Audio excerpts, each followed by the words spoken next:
Татварын алба 2025 онд улсын төсөвт 17.9 их найд төгрөг төвлөрүүлэхээр төлөвлөжээ. 2025 оны 12 дугаар сарын 11-ний байдлаар 15.5 их найд буюу 86% гүйцэтгэлтэй гарлаа. Татварын албанд 265 мянган орчим татвар төлөгч бүртгэлтэй бөгөөд тэдний 26% буюу 72 мянган татвар төлөгч нийт 6.1 их найд төгрөгийн татварын өртөө юм байна.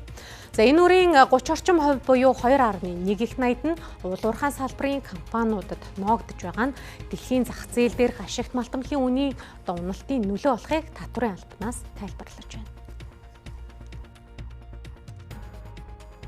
За 6.1 их найд төгрөгийн өрнөөс нөөтийн өр нь 2.5 их найд төгрөгийн өр байна.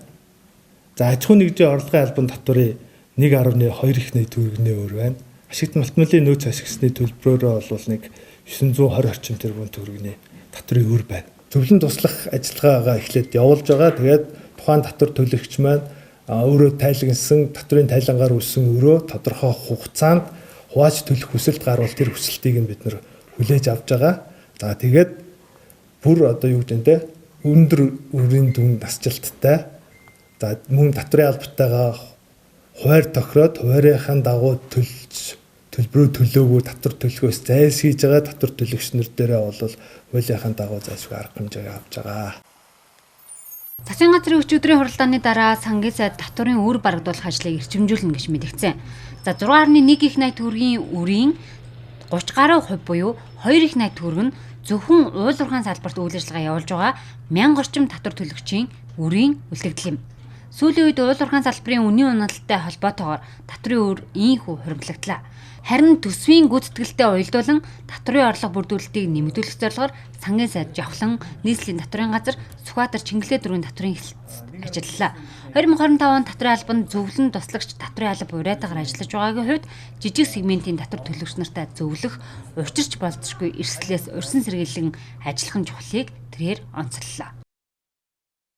За нийслэл дүүргийн татварын хэлтс нь энэ онд 3 төсөвт улс нийслэл дүүргийн төсөвт 5.5 их найд төсвийн орлого төвлөрүүлэх үүрэгтэй ажиллаж байгаа. За тэгээд улсын төсвийн хувьд бол 11 сарын байдлаар бол нэг 97% гүйцэтгэлтэй гарсан. За тэгээд 12 сард бол улсын төсөвт одоо 300 тэрбумыг оруулах төлөвлөгөөтэй. За сангийн сайдын 02 тоод албан даалгаврын дагуу бол бид хүн ажиллаж байна. Тэгээд үлдсэн хугацаанд бол бүрэн барагдуулахаар татвар төлөгчтэй бол зөвлөн туслах үйл ажиллагааг үзүүлж ингээд нийслэлийн хэмжээнд бол 170 мянган аж ахуй нэгж дээр бол 650 байцаагч бол төрийн өмнүүлсэн үүргээ биелүүлээд ингээд ажиллаж байна. Одоор татварын албанд өртөө байгаа 72 мянган хууль эдгээдийн 54 мянган орчим буюу 72% нь 10 хүртэл сая төгрөгийн өртөө маа.